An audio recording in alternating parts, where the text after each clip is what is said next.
Volume 7, A Devil's Rotting Humanity.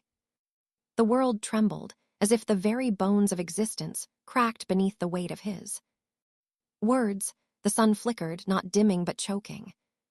Corrupted by the void, Suthar's presence alone twisted the realm further. The wilted realms had never been darker. The ground recoiled beneath him. Veins pulsed along his arm, arteries filled with the souls of those who should never have died. His aura was ruled by the church's flowers that called themselves dirt. Far beneath them, deep in the roots of the dead earth, something ancient stirred. It remembered his name. His existence wasn't just felt, it was invasive, like smoke to lungs. The wood that held up houses rotted. The sky bled the blood of gods that touched the realm. The world curled back as if allergic to his soul. A tiny spud of God bloomed in the mud. Kalia stood across from him. A mix of awe and fear was laced on her face. Her wings were once radiant and holy, but now drooped like oil out of a barrel. Her aura that once shimmered, now like a cracked mirror, jagged, uncertain. Her hands trembled, not from fear, but from something deeper. A sickness creeping from within, a seed of doubt planted by his words, watered by her memories.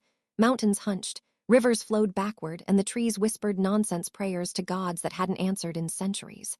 The ground beneath Suthar recoiled, groaning, cracking, as if the earth itself tried to reject him and failed. Veins like obsidian vines crawled up his arms, pulsing, alive, not with blood, but with something colder. The stolen souls of warriors, kings, children, all screaming silently, trapped in the rhythm of his arteries.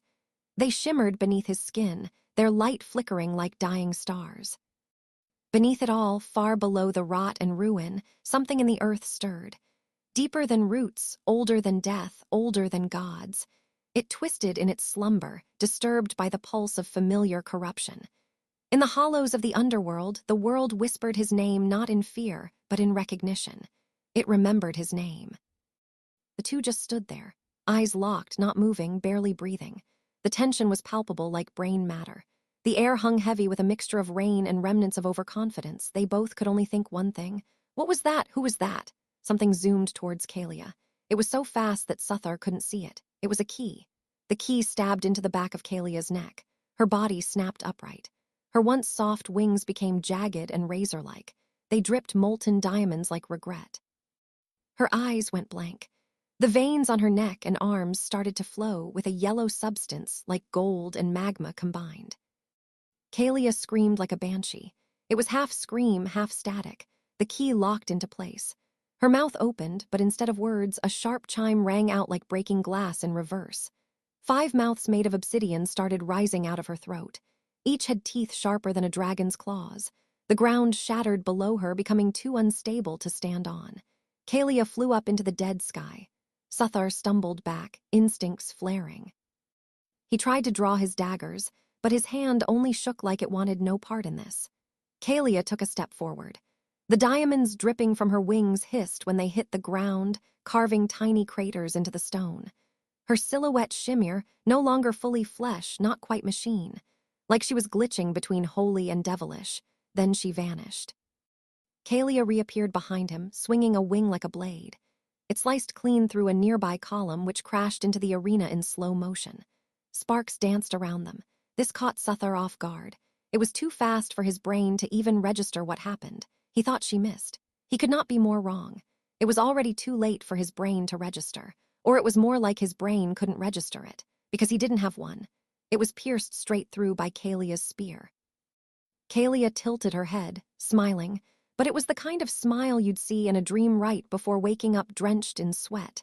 Kalia lifted the spear in the air, causing his head to be ripped off. His body hunched over, his arms hung loosely, and his muscles quickly faded.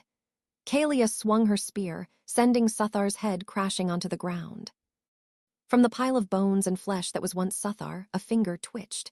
Then a hand jerked, not elegant, not cool, just raw, desperate movement like something fighting its way back into existence through sheer willpower. Suthar's head started to reshape itself, not through magic, not through divine intervention, but like muscle memory on a cosmic level, his soul refused to let him die here. The head rolled onto his stomach. Every joint, tendon, and vein is screaming. His body felt like paper soaked in fire. One eye was still blind, the other bloodshot and blinking through haze. But he stood. His skin is still being reformed. Kalia tilted her head, confused. No one was supposed to get back up, not after that. Suthar stumbled back, nearly collapsing again. His knee was forcibly locked. He tore off his cloak and some of the remaining dead flesh. Suthar used the cloak to wrap his hand, then walked over to the shattered pillar to grab something, not a weapon, but a rock. That was all he had. He stood there watching Kalia, a half-dead man with a bleeding skull and a sharp piece of rubble. That's all that was left. He spat out blood and grinned with broken teeth. "I'm not done. You're not done with me." Kalia blinked slowly, then screamed again, that static-laced, bone-cracking banshee shriek. But it didn't affect him. His glyphs now reached past the skin and to the bone, increasing his body's durability tenfold. His resilience surprised Kalia, but the job wasn't finished yet. He was not dead. She made a mad dash towards Suthar. Her spear was glowing brighter than ever. Suthar moved, not fast, not clean, but it was just enough. Kalia's wings cut Suthar's skin, carving a deep trench of rot-colored blood, but he had already regenerated. Suthar, rock in hand, swung. It wasn't elegant. It wasn't smart. It was given weight. The jagged edge collided with Kalia's face, not enough to harm, but enough to shock. Her head snapped to the side, the obsidian mouths in her throat gurgling with glitchy rage. "Your biggest mistake was thinking I was immortal," Suthar rasped, blood fizzing from his lips. Kalia's form flickered, the gold magma veins spasming as if her core couldn't process the defiance. Something inside her couldn't process what was happening. It was retaliation no god could ever predict. This was Suthar's chance. He didn't need a dagger or spear to do damage. He didn't need a plan. He needed impact. He grabbed her mid-lurch, using his weight and what was left of his strength to slam her into the arena floor. It cracked like glass dipped in acid, sizzling with every inch she sank. Her scream hit octaves only the dead could hear. A pulse, a wave, a detonation of broken light. It flung Suthar backward, or maybe inside out, it was hard to tell. He landed in a spiral of ruined stone, coughing up sparks and teeth. But he laughed. A low, glitched-out laugh like a cassette tape chewing on itself. His flesh barely clung to the skeleton underneath, but his soul, it was louder than ever. Kalia crawled out of the crater, wings twitching like antennae picking up divine radio. Her mouth spoke in tongues, words layered backwards, then sideways, then not at all. "Drenek vel thal anvar," she whispered. "Thaler vel krenjval."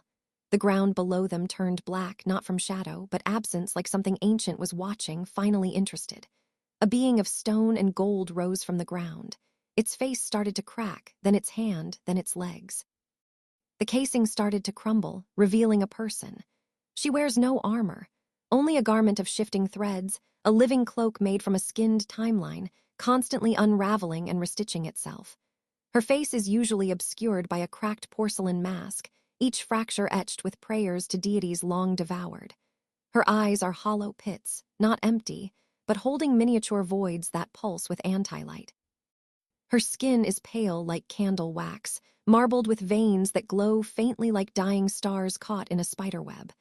On her arm was text that read, "Category 4 Zarn, Zesuna." She took a step forward. She had no weapons, but Suthar could tell she was bad news. Suthar fell to his knees, the remains of his blood mixed with the corrupted soil, not rejected, but absorbed. The ground drinks his suffering like it has waited for it. Then from his spine, a lattice of bone thorns erupts, blooming like a corpse flower in reverse. His skin peels into pale bark, flacking ash, revealing sinew made of mourning silk and despair. Glyphs crawl like spiders across his ribs, settling into a liturgical spiral, a chant not meant to be read, only endured. His right eye burns out, replaced with a socket of rot-stained crystal, reflecting Kalia's glitches and warping them, like a mirror spitting back divinity through trauma. The anomaly stepped forward, her cloak of timelines writhing like a bag of snakes caught in rewind.